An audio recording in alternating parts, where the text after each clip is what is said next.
September 10, 1944, Greenwood Pass, Northeastern France. Cold fog clings to the slopes. Dawn hasn't broken. There's no light, only the dull gray shape of the land and the pulse beneath it. The ground vibrates. First faintly, like distant drums.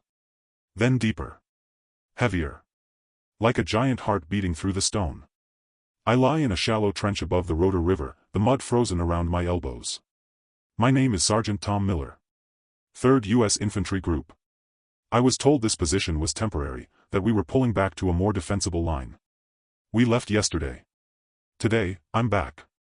My breath turns to steam, thick with the stink of wet canvas, smoke, and scorched metal. Somewhere behind me, a rusted shovel clinks against a rock. Private Anders shifting, trying to make himself smaller. Then I see them.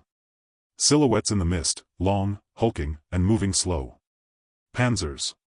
German tanks. They roll into the very foxholes we abandoned, one after another, like guests arriving late to a dinner party we weren't supposed to host. And yet, here I am. Watching it all from behind a ridge we weren't supposed to return to. Whispers behind me. This doesn't make sense. I say it out loud before I can stop myself. Why did we leave everything? No one answers. There's only the sound of diesel engines below, and the slow, metallic thunder of something big going very, very wrong. And a question I couldn't shake, even then. How the hell did I end up here, in the middle of a retreat no one could explain? Greenwood Pass Sector, Northeastern France. September 1944. The doctrine was clear. Never abandon high ground without a fight.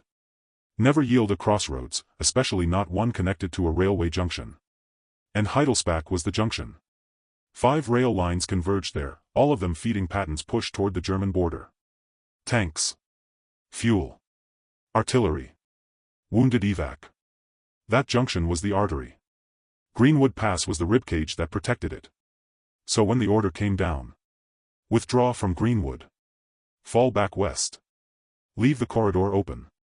Every officer in the 3rd Infantry Group blinked twice. It went against every manual we had. Against West Point. Against common sense. We were dug in. Trenches reinforced. Ammo topped off. Mortars prearranged. Our unit had held that ridge through August storms and night raids. We'd fought off 3 probing attacks from the 11th Panzer and burned through half a battalion of Volksgrenadiers. We were ready for more. But on the morning of September 9th, a courier jeep rolled up with a sealed envelope marked Larson in thick black pen. General William Moose Larson. That name carried weight. Some called him a genius. Others said he was half insane. He had a reputation, North Africa, Sicily, Anzio, for seeing patterns others missed. But also for getting men K***led chasing ghosts on a map. The envelope contained 3 words. Withdraw immediately. Burn nothing. I was there when Captain Reed read it. His lips moved, but no sound came out. We all waited for the second page. The real plan. The context. It never came. Reed radioed headquarters. Static. Then a single repeat. Confirm withdrawal. Do not contest. No reason. No clarification. Some men joked. Others protested. Sergeant Bates from Charlie Company shouted, "What are we, Bate now? We giving this ground away like candy?" The officers said nothing. By 1600 hours, we were packed and moving. Trucks first, then foot columns. I watched men step over trenches we had named. Leave sandbags we'd filled with our bare hands. They didn't look back. Neither did I. But I felt it, a wrongness in my bones. Because here's what we all knew, the Germans weren't beaten, not here. They were regrouping. We'd seen the signs. More recon flights. Columns testing river crossings at dusk. Muffled engine noise at night that didn't match their usual patterns. They were preparing something. And we had just opened the door. Still, orders were orders. Even when they went against every hard-earned lesson the war had taught us. I spent that night under a tarp west of the pass, staring up at stars I couldn't see. My rifle across my chest.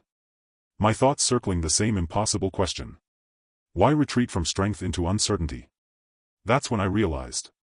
If this was a mistake, it was the most calculated mistake I'd ever seen. And if it wasn't, then someone at the top knew more than we did. Knew that sometimes the only way to win was to step backward, into the open, into the fog, and wait for the enemy to think they'd won. Before you burn them alive. Before the war, I worked at Miller & Sons Garage, on the east end of Lincoln, Nebraska. It wasn't much, one long bay, concrete floor cracked from frost heave, and a sign so faded you couldn't read it from the road. But the engines didn't care. They came in broken and left breathing. I could read a misfire by vibration. Tell a warped piston from a bent valve just by the way the dashboard shook at idle. I wasn't the fastest. Wasn't the strongest.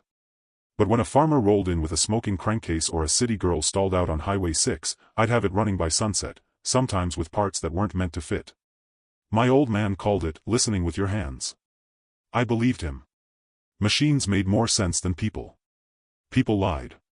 Machines stuttered. People made promises. Machines either turned over, or didn't. I kept a 7/16" wrench in my pocket every day, even off shift. For luck. For comfort. For the quiet logic of steel and torque. It was the only thing I brought with me into the army that wasn't standard issue. When I got drafted in early '43, I didn't flinch. Not because I was brave. Because I didn't see a choice. My sister sent me a letter before I shipped out. She wrote, "Tom, you always noticed what others missed. Don't lose that over there." I folded that paper 6 times and kept it in my breast pocket all through basic. Lost the corners to sweat and rain. The ink bled. But the words stayed. They were right. Even in uniform, even in formation, I couldn't stop seeing the things others ignored. The bolt that rattled on the back of the supply truck. The way Private Jensen's rifle jammed because he never cleaned the chamber. The sound of a German MG-42 echoing wrong through the trees, too high, too fast. Not one. 2. They trained me as a rifleman, but I kept my fingers in grease. Helped the motor pool keep our half-tracks breathing. Fixed a stuck throttle on a deuce-and-a-half outside Metz with a cut-down tent peg and a shoelace. They said I was wasting time. I said I was preventing failure. The lieutenant once told me, "Miller, you're not a mechanic anymore. You're a soldier now." But I didn't see the difference. War was just an engine with the timing thrown off. And I wasn't interested in dying because someone else didn't hear the rattle before the failure. In France, I earned a reputation, not as a hero, not as a leader, just as someone who noticed things. The extra trucks moving east at night. The unmarked crates stacked too neatly by the forward post. The angle of retreating Germans that didn't match their doctrine. I kept quiet. Took notes. Waited. Because even then, even before Greenwood, I could feel it. This war wasn't just bullets and borders. It was momentum. Pressure. Timing. And someone, somewhere, was about to make a decision that defied every manual we'd ever been given. I didn't know I'd be part of it. But I knew I'd see it coming. Because that's what I did. Noticed what others missed. Held on until it mattered. And when it did, I didn't ask for permission. I just acted. The first thing that struck me was the silence. When we returned to the ridge, 2 squads sent ahead under cover of dark. No one said it out loud, but we all knew we were disobeying something. The trenches were untouched. No burn marks. No scuttled equipment. Ammo crates still sealed. Field rations left on crates with flies circling above. No one had looted. No one had even disturbed the tarps. It looked like a ghost position. Like we'd just gone for a walk and forgotten to lock the door behind us. And that's what chilled me. Because we'd left it perfect. Too perfect. The trenches were reinforced in the right places. Overlapping fields of fire. Good visibility over the rotor bend. Clay too firm for tunneling. We had water access, fallback trails, and even a crude signal line strung with salvaged phone wire that still worked, if you kicked the junction box. It was a position designed to hold. And we gave it up without a fight. I remember crouching beside a tripod-mounted bar we'd left behind. Still clean. Still oiled. Still loaded. I picked it up. "This is wrong." I said it to no one. Or maybe to everyone. Lieutenant Krantz was with us. Young, West Point, a good head but married to the manual. I walked up to him, pointed at the bridge. It spanned the rotor like a drawn saber, stone arch, narrow choke, no way around for 50 kilometers. Blow that bridge, and you bottle any mechanized force behind the river. Hold this ridge, and you can fire down on every inch of the valley. I asked him straight. Why'd we give it up? He didn't answer. So I asked again. Are we losing this war? Krantz didn't blink. Just said, Miller, this is above my pay grade. Just follow orders. And that's when I knew. Even he didn't believe it. Back at the bivouac, the men laughed. Old man Larson's finally cracked, someone said. Mad Moose drew another line on a napkin. They called him that, the Moose, for how he stormed through war rooms, his boots 2 sizes too wide, his hands like paddles. Said he once threw a colonel out of a tent for suggesting artillery couldn't fire over mountains. They said he was a visionary. Or a lunatic. Or both. But I wasn't laughing. Because I'd seen something in the days before the withdrawal, and I hadn't told anyone yet. German recon. Too smooth. Too clean. No probing. No hesitation. They moved like they already had the map. Like they already knew our fallback route. I'd seen a pair of half-tracks stop on the far ridge 3 nights ago, engines off, scopes up, then gone before we could engage. At the time, I chalked it up to nerves. Now I wasn't so sure. I started asking quiet questions. Why leave the ammo? Why not mind the road? Why not drop the span? I asked Corporal Denvers, our sapper, why he hadn't rigged the bridge. He shrugged. Orders. Said leave it intact. Said if we touch it, we'd be brought up on charges. That's when it hit me. This wasn't retreat. It was something else. An invitation. A trap, maybe. But for who, them, or us? No one had answers. But I kept mine to myself. Because if I was right, saying it out loud would get me pulled from the line. And if I was wrong, well, it wouldn't matter anyway. We'd be dead before anyone could say, I told you so. That night, the storm came down like judgment. Wind tore through the pass in waves. Sheets of rain slapped the earth sideways. Somewhere out past the timberline, lightning touched down on an old signal tower and turned it to cinders. The flash lit up the valley for 1 perfect second, enough to see the full curve of the rotor, glistening like oil. By midnight, our boots were soaked through. Canvas tents collapsed under the weight. Field stoves hissed out. The bridge, already aging, began to groan under its own stone. I could feel it every time thunder rolled, a low vibration in the soles, like the ground itself was unsure. Then the mines washed out. We'd planted them just before withdrawal, regulation spacing, marked quietly on our own maps, meant to discourage pursuit. But the rain shifted the soil. Some floated loose. Others sank deeper. And a few surfaced, their fuses exposed like bones poking from mud. I found Private Anders trying to rebury one with his helmet. I told him to stop. If we needed them, we'd need them to work, not misfire and tear through our own. But it was already clear, the trap was failing. At 0217, I took my watch shift. West slope, above the old vineyard ruins. I crouched behind a moss-choked parapet and pulled my poncho tighter. Couldn't see more than 20 yards. Fog and rain turned the pass into a dream, a bad one. Every sound distorted. Every shadow moved wrong. And then I heard it. Engines. Low rumble at first. Then clearer. Rhythmic. Not one column. 2. Coming from different directions, one down the northern switchback, the other through the lower forest trail we thought impassable to armor. No lights. No horns. Just the deep, mechanical growl of treads over wet stone. I held my breath. Counted seconds between echoes. Mapped the rhythm in my head. They weren't searching. They weren't probing. They were converging. That meant one thing.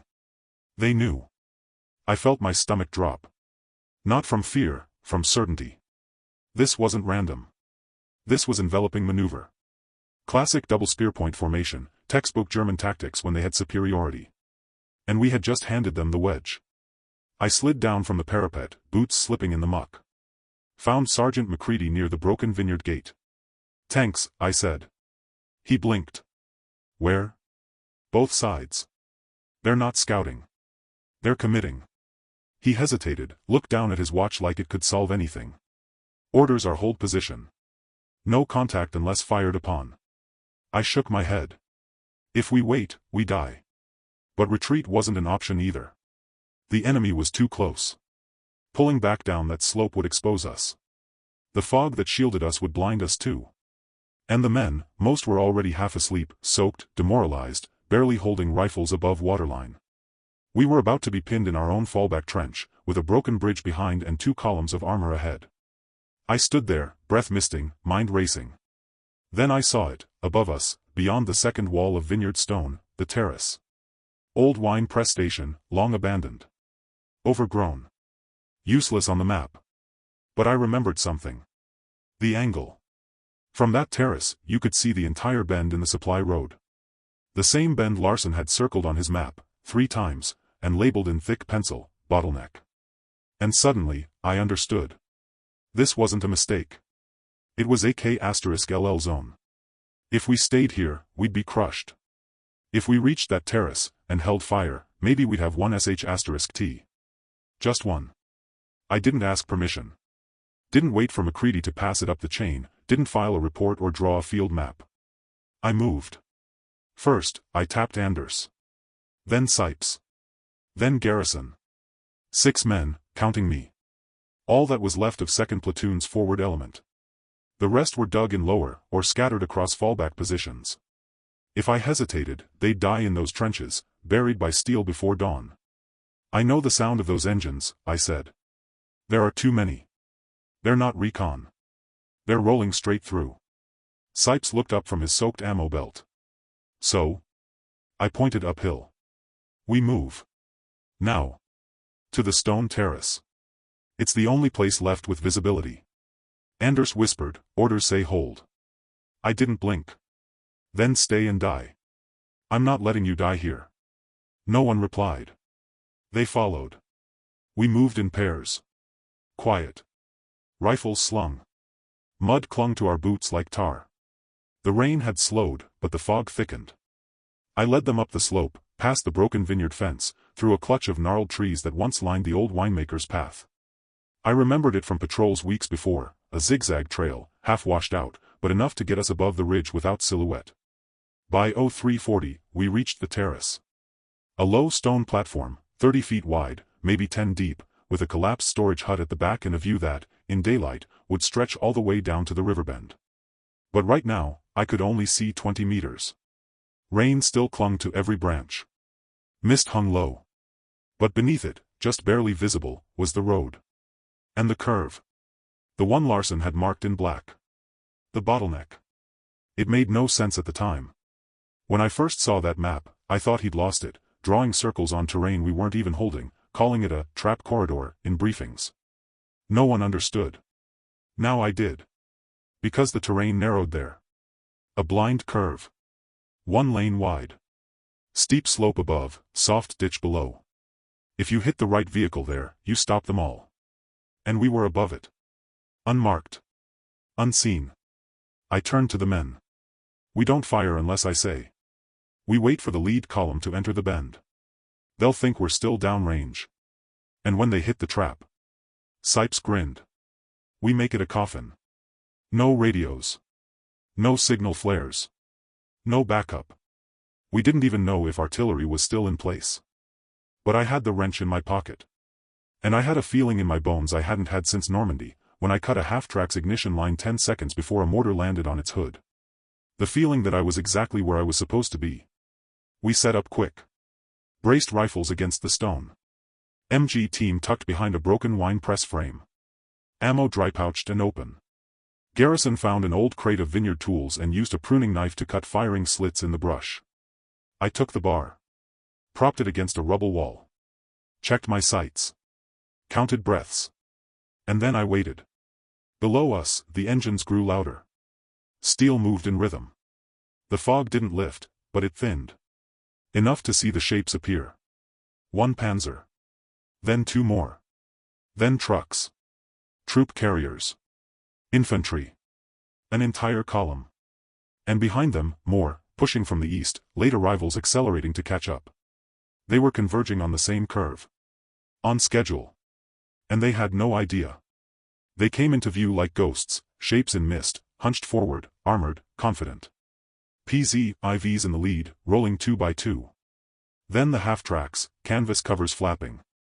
Foot soldiers riding low, rifles across knees, helmets slick with rain. Farther back, what looked like a supply truck, maybe two. Then something bigger, a command vehicle?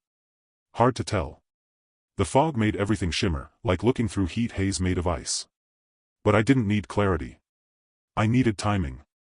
The lead tank reached the bend. I held. A second pulled in behind it, too close. They were bunched up. Still I held. A third appeared, just nudging the curve, its tread slipping slightly on wet stone. That was the key. One slip here, one jammed gear, and the entire column would lock behind it. I exhaled once. Quiet. Slow. Then gave the order. Open fire. The ridge lit up like judgment. My bar bucked against the stone, tracers lancing down into steel. Sipes launched a rifle grenade, perfect arc, struck just beneath the 2nd Panzer's turret ring. The explosion didn't knock it out, but it panicked the crew. They veered left, right into the ditch. It dropped like a stone into mud. The 3rd tank tried to brake. Too late. Its left tread skidded across the slick stone and slammed into the back of the 1st, nose to tail like derailed freight. The force jackknifed it sideways, blocking the road entirely. And then came the real gift. The 4th vehicle, a heavy transport, couldn't stop in time. It plowed forward, smashed into the rear armor of the jammed tank, and pitched slightly. A wheel lifted. The entire truck tilted and rolled into the gap between the ditch and the road, wheels spinning in air. 4 vehicles. Crippled. Stacked. Blocked. The entire column froze. Below us, chaos. I saw officers leap from hatches, shouting in German. Infantry scattered, slipping on the slope, some trying to form up behind the lead tank, others diving into the woods. One of them raised binoculars. I dropped him with a 3-round burst. Our MG team shredded the left flank. 2 soldiers went down before they hit the mud. Then came the echo, low, distant. Artillery. Someone had heard us. Or maybe they were waiting for our signal all along. The first shell screamed in 30 seconds later. It struck just past the 2nd Panzer. Direct hit. Fireball and shrapnel. Then a second, this one landing short, showering the slope in stone and flame. We ducked. Dirt rained on our backs. Garrison laughed. Guess someone's listening. Another shell. Then another. The pattern walked the curve. Precision fire, like someone had a ruler and a vendetta. Each impact carved the column deeper. One shell struck the 5th vehicle, the command truck. Its canvas roof disappeared in a single instant. Flames rolled out the windows. The road was now a furnace. Engines cooked. Ammo cooked. Men ran. Those who stayed low were cut down by shrapnel or fire. Those who ran uphill were lost in the fog. We kept firing. Short bursts. Controlled. No need to shout. No need to advance. They were trapped, and they knew it. I saw a lieutenant, or maybe a sergeant, waving a flare, trying to call a retreat. The flare never launched. Sipes caught him with a single sh*T to the chest. Smoke billowed upward. Mixed with fog. Turned the entire bend into a gray wall of flame and vapor. The rest of the Germans, at least the ones behind the bend, began reversing. But they couldn't go anywhere. The road was jammed. Metal against metal. Panicked drivers *****ed their engines, tried to pivot, but there was no space. Some jumped out, tried to push. Others simply froze. The trap had sprung. And it wasn't just ours. I realized then, Larsen had never planned to hold the pass. He planned to choke it. To let the Germans flow in, column by column, then burn them in their own ambition. All he needed was someone to break the timing, to fire early, to spring it 20 minutes before the playbook said go. Someone dumb enough, or stubborn enough, to listen to the ground instead of the clock. When the smoke cleared, it wasn't victory that I felt first. It was silence. Thick. Absolute. The kind that settles after too much noise, when your ears ring and your throat tastes like cordite. The fire still burned down below. Wreckage smoldered along the bend. Black shapes shifted in the haze, half-melted armor, split axles, shredded tarpaulin. The stone road beneath it all cracked from heat. One of the panzer hulls hissed as rain hit the steel, steam rising like breath from a dead animal. I sat with my back to the vineyard wall, helmet tilted forward, eyes blinking ash. My hands shook. Not from fear. From exhaustion. The others were sprawled nearby, Garrison rewrapping a burned palm, Sipes wiping blood from his cheek. Anders was silent, staring into the fog like it might come alive again. Then boots on gravel. Captain Reed. He stepped up from the lower path, rifle slung, eyes wide like he'd stepped into a different war. He didn't speak right away. Just looked at the wreckage. At us. Then at me. You disobeyed a direct order. I nodded. There was no point in denying it. Long pause. He looked back down the slope, where artillery crews were still moving through the smoke like ghosts. A second wave of infantry was arriving, mop-up detail, from the look of them. Reed exhaled through his nose. And if you hadn't. He didn't finish the sentence. He didn't need to. He just turned, started to walk away, then paused. Report to HQ. Now. By the time I reached the command tent, the smell of burnt oil had followed me all the way down the hill. Inside, General Larson stood at a collapsible map table, one boot up on a field crate, chewing on the end of an unlit cigar. He didn't look up when I entered. A major read off the sitrep. Enemy column destroyed at Rotor Bend. Estimated 3 companies of armor. Interdiction began at 4:17, 17 minutes prior to coordinated strike schedule. Initial volley credited to forward element of 3rd Group, Sergeant Thomas Miller, unauthorized engagement. I stood at attention. Larson still didn't look at me. He just spoke, flat. Why did you fire early? I said nothing. Then. Because they were already in the bend. A pause. Then, for the first time, he looked up. Someone else knows how to listen to the ground. He smiled. Not wide. Not warm. But real. He tapped the map once, then walked away. Left me standing there, soaked and silent. No commendation. No reprimand. Just that. Later, I heard the full story. The operation was codenamed Hollow Gate. It had been planned weeks before, a tactical retreat designed not to concede ground, but to channel. The idea was to make the enemy overreach. Make them feel they had broken our line, then catch them mid-step. The artillery had been staged on both slopes, out of sight, waiting for the signal. Larson had set the timing based on expected advance rates, road conditions, standard column spacing. He hadn't accounted for the storm. The fog. The Germans moving faster than predicted. If I hadn't fired, if we'd waited even 15 more minutes, they would have cleared the bend. Spread out. Flanked the 2nd ridge. The K*LL zone would have failed. Instead, the first SH*T came early. And the entire German push collapsed into its own lead elements. But none of that made the report. The after-action summary listed it as follows. Early fire from northern slope disrupted enemy alignment. Column bottlenecked. K*LL zone achieved. That was all. No names. No context. No disobedience. Just a line on a page. A pause in the machine. A half-second that rewrote the next 3 days of fighting. And like most truths in war, it was buried, not to deceive, but to protect the illusion that everything had gone according to plan. It hadn't. But it worked. Because someone broke the timing. Because someone broke the rules. After the war, I went home to Nebraska. Didn't speak much about France. Or Greenwood. Or that ridge above the rotor. Folks asked, sometimes, neighbors, customers, old classmates back from the Pacific. I just nod, say something vague. Made it through. Got lucky. Nothing more. I opened a garage on the south end of Lincoln. 1 bay. Tin roof. Smelled like oil and rain. Hung a hand-painted sign that read, Miller Service. Didn't advertise. Didn't need to. Word traveled fast. If your engine coughed, if your truck pulled left under load, if your bearing sounded wrong in 2nd gear, Miller could fix it. No one asked where I learned. I didn't tell them I'd once adjusted a tank throttle with a ration can lid. Or tuned an M3 half-track distributor using a broken compass.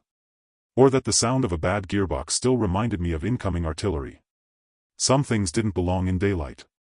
I kept the shop clean. Never rushed. Never hired help. Customers came and went. Paid cash. Drank coffee. Told stories. And I listened. Like I always had. On the wall behind the counter, I hung only one thing. A map of Greenwood Pass. Real paper, creased and yellowing. Scavenged from a folded satchel before we left the line. I'd written nothing on it except one circle, dark and sharp, etched in pencil over the bend near Heidelspach. The bottleneck. No one ever asked about it. Maybe they thought it was a hunting trail. Or a place I wanted to see again. I never said. But I looked at it every morning. Every evening. And sometimes, when I turned off the lights, I'd trace the ridge with one finger. Feel the lines. The topography. The place where the decision had happened. Not the firefight. Not the explosion. The moment I stood in the rain, listening, and said, "We move." That's what stayed with me. Not the glory. Not the numbers. Not the report filed in some locked drawer at Fort Benning that credited early engagement without context. It was the weight of decision. The knowledge that I'd gambled with 6 men's lives and won, but not cleanly. Never cleanly. Because even after everything, the chaos, the ambush, the fire, I still couldn't be sure I was right. Only that I wasn't wrong. That had to be enough. Years passed. One fall afternoon, a boy, 12, maybe 13, came in with a busted lawnmower engine and a head full of questions. He was the son of a farmer outside Denton. Said he'd heard I could teach machines to talk. I let him watch while I worked. At one point, he looked up at the map. "What's that?" he asked. I didn't look. "Just a place." He nodded like he understood. A few months later, the local museum opened a veterans exhibit, nothing grand, just a few artifacts, some photos, donated medals and uniforms. They asked if I had anything to contribute. I said no. But I did send them one thing. A scale model. Of a Panzer IV. The first one that jammed the bend. I'd built it myself, from memory. Paint chipped. Treads dented. Smoke residue brushed along the engine grill. Not as a trophy. Not as pride. As proof. That it had happened. That there had been a moment, once, where the entire shape of the war bent around one broken machine, and the silence just before a man pulled a trigger too early. They put it in a case with a brass plaque. Didn't mention my name. It read, "Sometimes one backward step becomes the start of a victory." I never told anyone I wrote that line. Didn't need to. Some truths are better left embedded in steel. I broke the rules. That's the part no one ever wrote down. Not the generals. Not the quartermasters. Not the historians flipping through field reports with clean hands and quiet pens. But I know. I stepped out of line, walked away from a trench meant to hold me, and fired the sh*T no one asked for. And because of that, we won a valley everyone thought was already lost. Not by heroics. Not by strategy. By instinct. By timing. By listening when the ground spoke louder than command. It wasn't glory. It was geometry, fog, and one impossible choice made in the wet dark of France. And I'd do it again. Every time. Because in war, the rules are written in ink. But survival, that's written in fire.